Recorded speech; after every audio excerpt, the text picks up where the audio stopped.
అందరికీ నమస్కారం అండి. Welcome to my channel.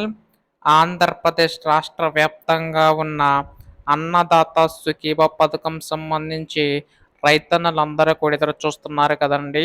ఈ యొక్క పథకం విడుదలపై అయితే ప్రస్తుతం దీనికి సంబంధించి ఈ యొక్క 20,000 రూపాయలు రాష్ట్ర ప్రభుత్వం నిధులు జమ చేసేందుకైతే సిద్ధమవుతుందన్నమాట. అయితే ఈ యొక్క నిధులు ఎప్పుడు జమ కానున్నాయి? ఎప్పుడు విడుదల చేస్తుంది రాష్ట్ర ప్రభుత్వం అనేది ప్రతిదీ కూడా ఈ వీడియోలో పూర్తి సమాచారం అయితే తెలుసుకుందాం. రైతన్నలందరూ కూడా వీడియోనైతే పూర్తిగా చివరి వరకు అయితే చూడండి. అంతకంటే ముందు కొత్తగా ఎవరైనా మన ఛానల్ చూసినట్లయితే వెంటనే ఛానల్ అయితే సబ్స్క్రైబ్ చేసుకోండి.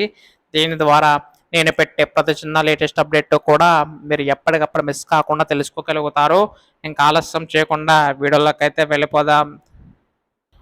సో ప్రస్తుతం ఇక్కడ ఏపీ అన్నదాత సుఖీభ పథకం సంబంధించి నిధులు అనేవి అయితే విడుదల చేసేందుకు అది సిద్ధమవుతుందండి రాష్ట్ర ప్రభుత్వం.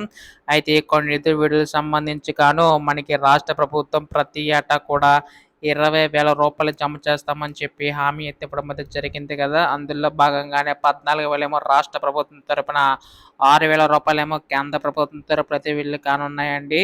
అటు మనకి రాష్ట్ర ప్రభుత్వం, మనకి కేంద్ర ప్రభుత్వం మాదిరిగానే 3 విడతల్లో పీఎం కిసాన్ మనకి పథకం అందిస్తుంది కదా. అయితే మనకి ఈ యొక్క 20,000 సంబంధించి తొలి విడత కింద 7,000 రూపాయలు, రెండో విడత కింద 7,000 రూపాయలు, మూడో విడత కింద 6,000 రూపాయలు విడుదల చేసేందుకు అయితే సిద్ధమవుతుందండి రాష్ట్ర ప్రభుత్వం. సో దీనికి సంబంధించి కాను మనకి రేపు ఎల్లుండిలోగా బయట వచ్చే అవకాశం ఉందన్నమాట. అంటే మనకి మే 8 క్యాబినెట్ మీటింగ్ అయితే జరగనుంది కదండి. ఆ లోపు కూడా మనకి చర్చ జరిగించి మనకైతే ఇది ఈ యొక్క అప్డేట్ ఇచ్చే అవకాశం ఉందండి. ఇప్పుడు దీనిపై ఏ చిన్న లేటెస్ట్ అప్డేట్ వచ్చినా మీరు ముందుగా తెలుసుకోవాలనుకుంటే ఛానల్ అయితే సబ్స్క్రైబ్ చేసుకోండి. ధన్యవాదములు. జై హింద్.